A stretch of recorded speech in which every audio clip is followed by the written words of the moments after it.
O diálogo com os mortos não deve ser interrompido, pois, na realidade, a vida não está limitada pelos horizontes do mundo. Pregação de João Paulo II, na Basílica de São Pedro, em novembro de 83, foi publicado na revista Veja, edição 6 de abril de 2005. A mediunidade não está restrita ao espiritismo, todos somos médios. Então, dentro da Igreja Católica, deve ter freiras e padres médiuns psicofônicos. De repente, o Papa João Paulo II aprofundou-se nisso, envolveu-se com um diálogo com os espíritos através dos médios e descobriu que o espiritismo é real e verdadeiro. Isso deve ter balançado com a cabeça dele. Provavelmente a espiritualidade superior veio assistir esses espíritos tentando mudar a Igreja Católica, revolucionar, fazer com que ela acreditasse em reencarnação, em vida após a morte, etc. Tem muitos católicos religiosos que não entendem a vida, simplesmente porque se basear apenas na Bíblia não é suficiente para você entender a vida. Semelhanças entre o Papa e o Chico, o Papa Francisco, o Chico Xavier.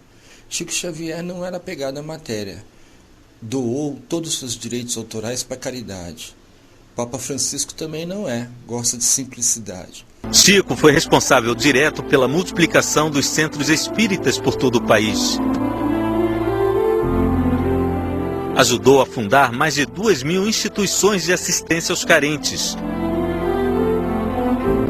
Transmitiu mais de 20.000 mensagens de pessoas mortas às suas famílias. Publicou mais de 400 livros, vendeu cerca de 30 milhões de exemplares. Doou tudo. Não ficou com nada.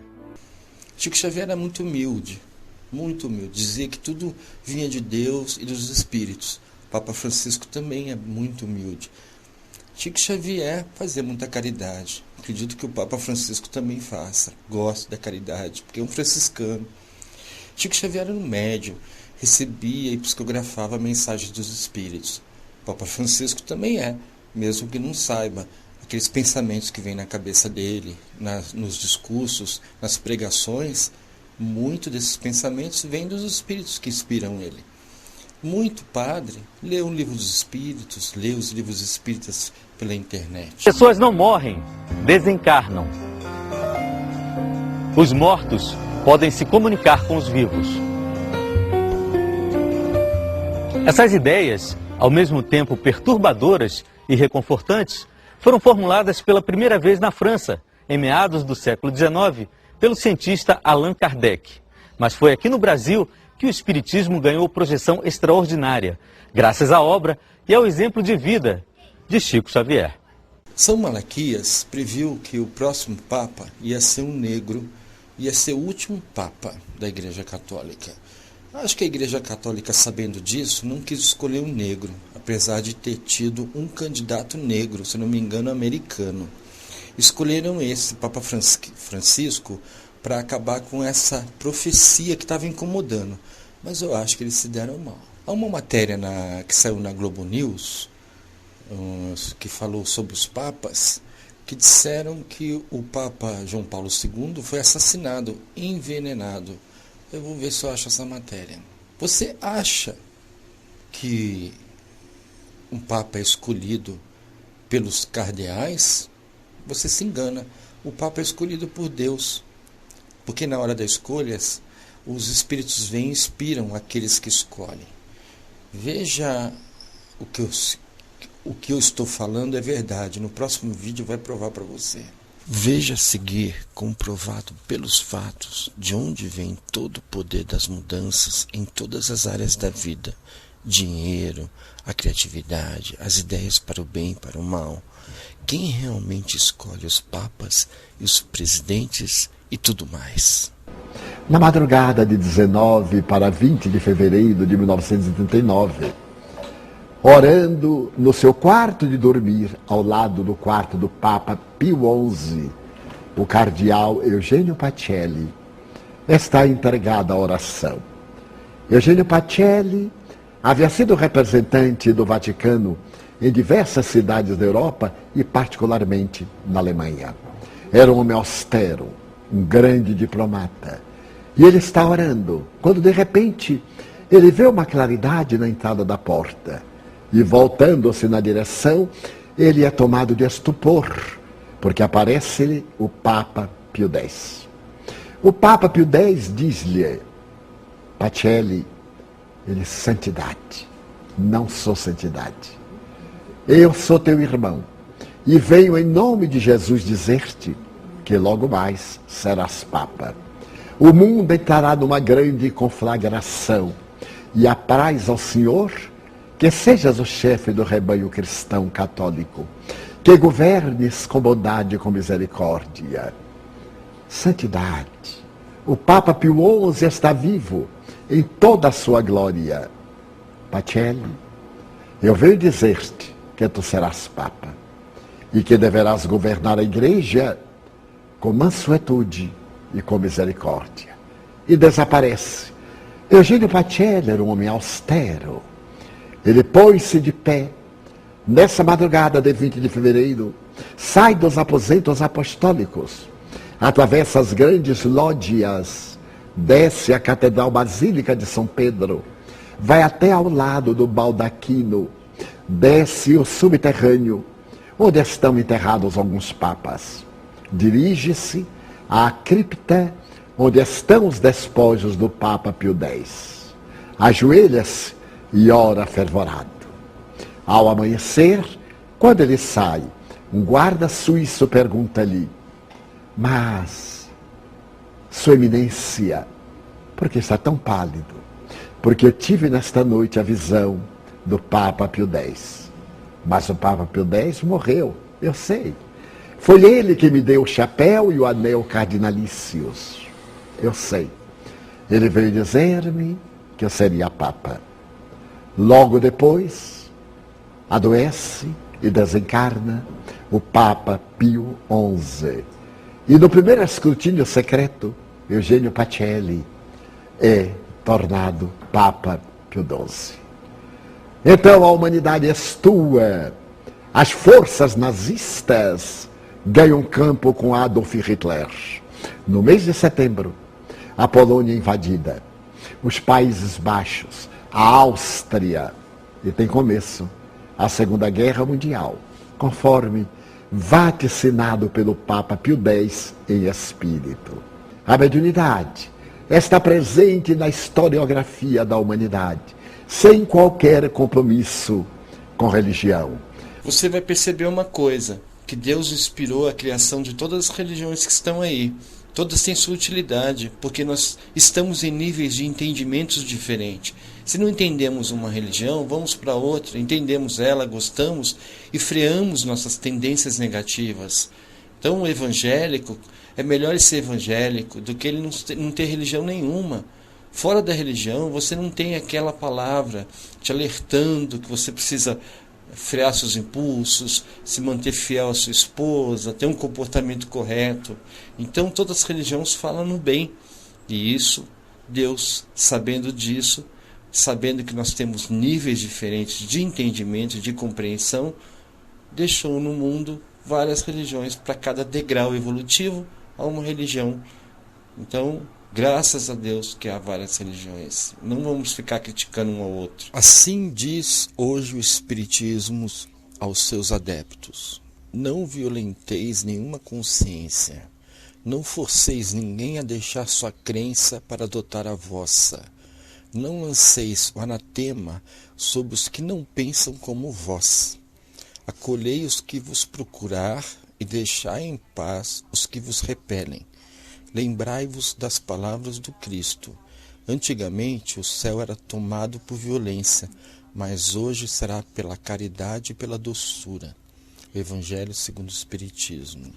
Nós vamos ver, por exemplo, que o grande criador dos Mormons, o Sr. Smith, assevera que teve uma visão de Deus, que ele falou para que criasse uma doutrina com base de natureza ético-moral e poligamia. Vamos encontrar a mediunidade de Maomé, que no Monte Moriá tem a oportunidade de, em transes mediúnicos, segundo uns, em transes catalépticos, segundo outros, ou talvez no estado de crises epileptiformes, manter contato com o arcanjo e então apresentar a bela doutrina maometana. Nós podemos recorrer, por exemplo, aos livros sagrados de todas as religiões do passado e encontrarmos a mediunidade.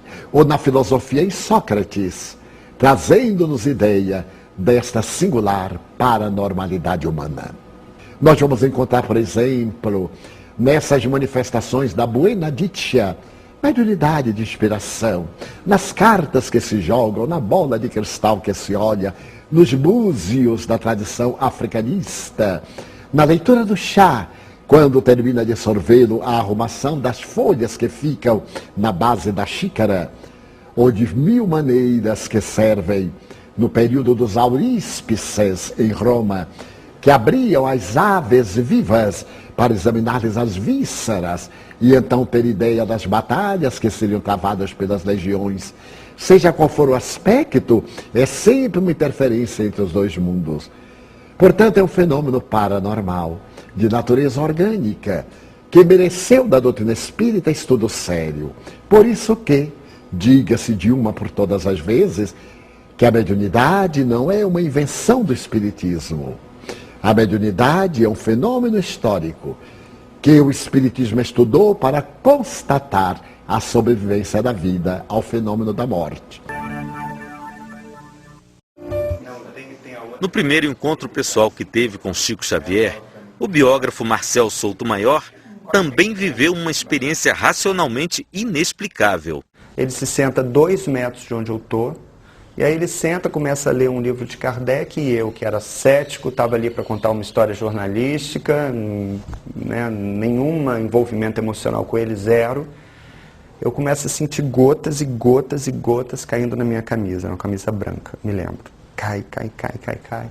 Aí eu sinto aquilo, olho para o teto, era um teto de telha, assim.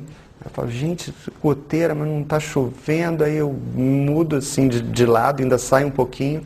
Demoro a entender, a acreditar que eram lágrimas mesmo, que jorravam, molhavam a camisa inteira. Do meu rosto eram lágrimas sem emoção, sem soluço, sem nada, e eu não conseguia controlar. Bairro Cognópolis, em Foz do Iguaçu. Na Rua da Cosmoética, vive hoje um dos mais antigos colaboradores de Chico Xavier.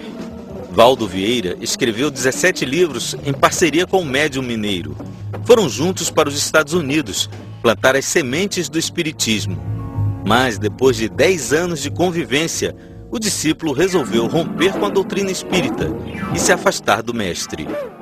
O pensamento dele, 24 horas, era fazer assistência. Agora, ele fazia assistência através das mensagens de consolação, porque tudo é tarefa, é a chamada TACOM. Eu deixei o movimento espírita por causa disso. Porque TACOM é a tarefa da consolação. Eu não, eu sou da tarefa do esclarecimento. Nós chamamos isso de TARES.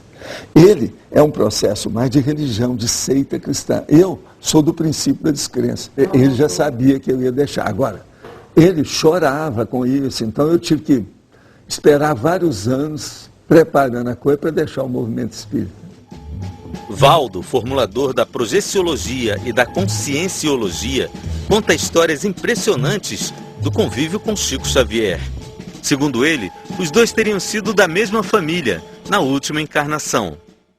Ele já sabia quem eu era em vidas anteriores, que eu fui filho dele.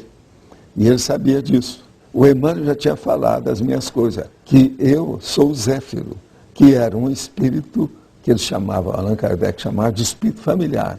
Zéfiro é vida minha, de muitos séculos, de muitas vidas anteriores. Eu sou o eterno filho dele. Você está entendendo? Tanto que ele queria sempre tirar fotografia comigo e a minha mãe e ele.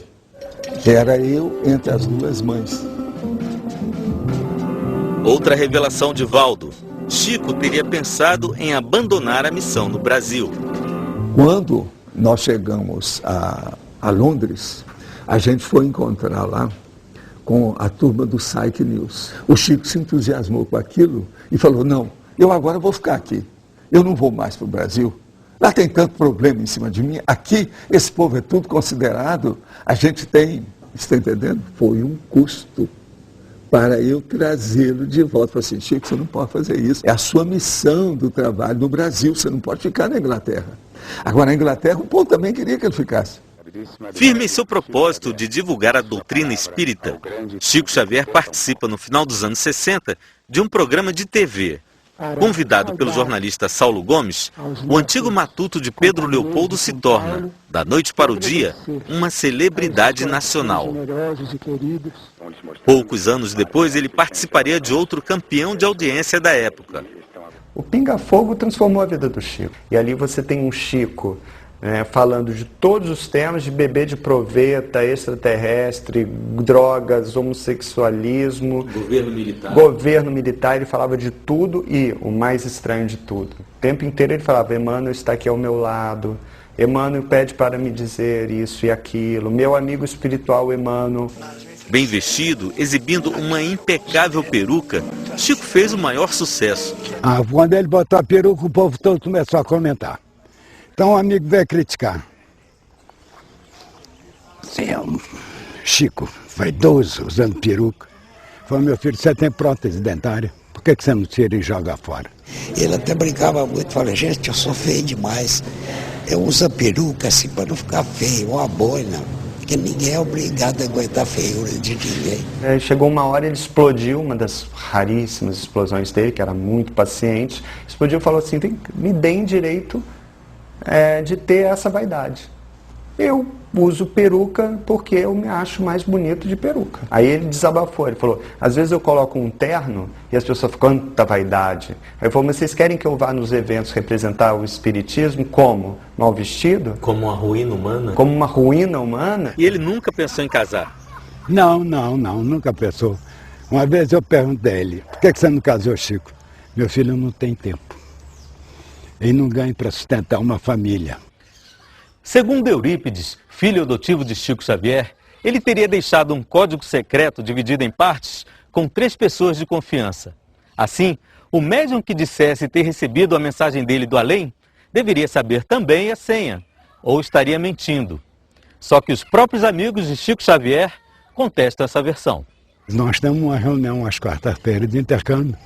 Ele já se manifestou umas 3 ou 4 vezes. Ele quem? Ele, Francisco Cândido Xavier. Eu mesmo já recebi, tenho 3 livros de sua lavra espiritual. No livro dos médiuns tem uma resposta que os bons espíritos não necessitam de código. Você vai reconhecê-los pelo que eles dizem.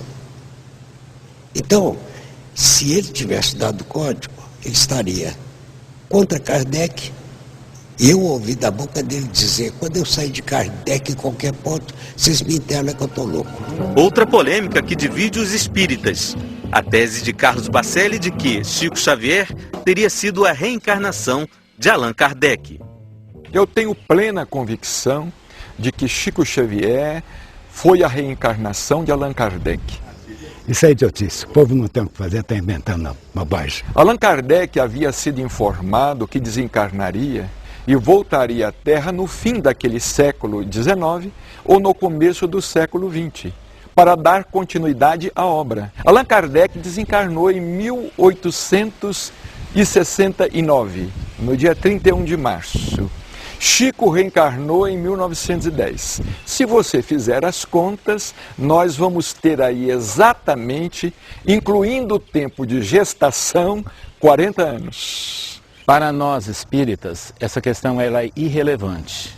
Inclusive no Livro dos Espíritos mostra que nós não temos que nos fixar em tentar identificar pessoas reencarnadas. Ao contrário, o esquecimento do passado ele é importante para aproveitarmos a nossa existência. O espírito da condição de Chico, pela própria obra que ele psicografou de André Luiz, explica que as criaturas nessa condição iluminada, eles reencarnam em missão, quando necessário, e geralmente de 800 em 800 anos. Chico Xavier foi uma pessoa que conseguiu o completismo existencial da TACOM. Isso é o máximo. Ele foi 100%. E ao encontrar a alma imortal, Allan Kardec esteve examinando as consequências ético-morais do exercício da mediunidade. E ele concluiu que vivemos num mundo de sintonias, de vibrações, de harmonias. Os semelhantes se atraem e os diferentes se repelem. Essa velha lei das afinidades. Então Allan Kardec estabelece princípios éticos para o exercício da mediunidade espírita. Poderemos ter a mediunidade católica, é claro. A notável Hildegard de Bingen, célebre da igreja, era médium. Francisco de Assis comunicava-se com Jesus, era médium. Antônio de Pádua. Ora bem, a mediunidade, portanto, é neutra. Allan Kardec, utilizando-se da mediunidade, procurou colocá-la dentro dos padrões da doutrina espírita. Uma doutrina ética de seriedade, de compostura, na qual a mediunidade deve ser exercida gratuitamente. Quando nos referimos gratuitamente, damos uma abrangência muito maior. Não se deve oferecer presentes aos médiuns, para não os tornarmos ambiciosos, para não lhes comprarmos a dignidade. A mediunidade deve ser exercida cristamente. O médium não é o dono do fenômeno, é o instrumento pelo qual o fenômeno se manifesta. Dai de graça, conforme de graça recebestes. Porque é essa gratuidade que o Evangelho recomenda, que o indivíduo não se beneficie. Então a mediunidade com Jesus é a entrega, são as noites indormidas, as lágrimas vertidas no silêncio, sem queixa, sem reclamação, a imensa alegria de servir, trabalhar, como no meu, e nos casos de todos que se dedicam, 35 anos ininterruptamente, para poder ter a dignidade de viver do suor e do salário da sua face, e dedicar todas as horas extra, quando trabalhava, e as horas integrais depois da aposentadoria ao exercício da mediunidade. Então a mediunidade se transforma no veículo de bênçãos que consola os desafortunados da terra e do além.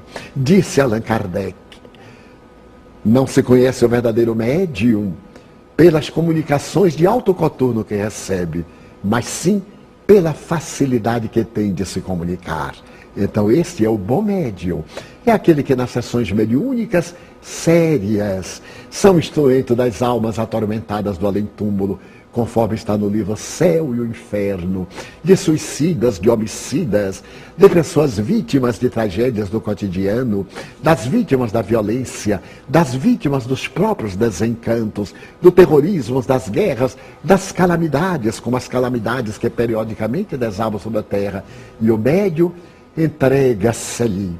Eu me recordo que nos anos 80, frequentando, vez que outras reuniões mediúnicas que se realizavam na Casa Espírita da Prece, como também em Pedro Leopoldo na época, Chico Xavier, venerando pela idade, pela enfermidade e pela faculdade, e as reuniões de desobsessão, para ser veículo de espíritos infelizes, sofredores, enfermos, por intermédio de cuja faculdade eles recebiam a luz do discernimento e recuperavam-se, para que no fim uma entidade veneranda encerrasse os trabalhos dedicados inteiramente à prática da caridade.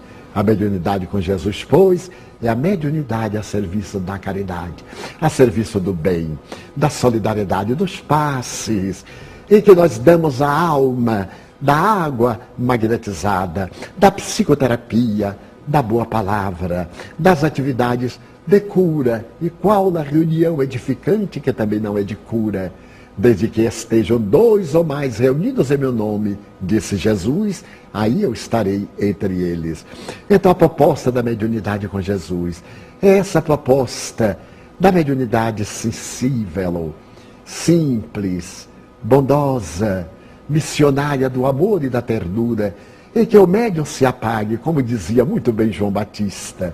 A mim me comove. É necessário que eu desapareça para que ele cresça. É necessário que nós, os médiuns, deixemos de tanto charme, de tanto encantamento, que nós desapareçamos para que o Cristo vivo pulse em nós. Fale pela nossa boca, haja pela nossa mão, sinta pelo nosso coração. Esta é a mediunidade com Jesus.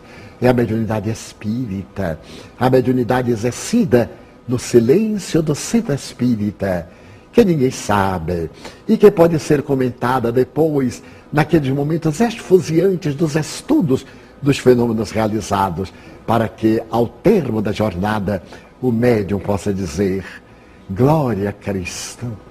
Aqueles que vamos viver a vida eterna, te homenageamos e te saudamos, cantando o hino de exaltação e de glória à imortalidade. Deixamos aqui, exarado neste ano do Sesc Centenário de comemoração do Livro dos Médiuns, este apelo aos médiuns espíritas: amor, porque fora da caridade não há salvação. Leia o Livro dos Espíritos de Allan Kardec. É um livro muito fácil de entender. O livro é todinho de perguntas e respostas, e você vai no assunto que mais te interessar: família, sexo, dinheiro, por que um é rico, outro é pobre, etc., né? Animais. E você pode baixar esse livro e outros livros sobre mediunidade, diversos assuntos, no link abaixo. Clique abaixo do vídeo aí nos textos, que o texto se expande e você vai ter o link para os livros, tá bom? Se esclareça.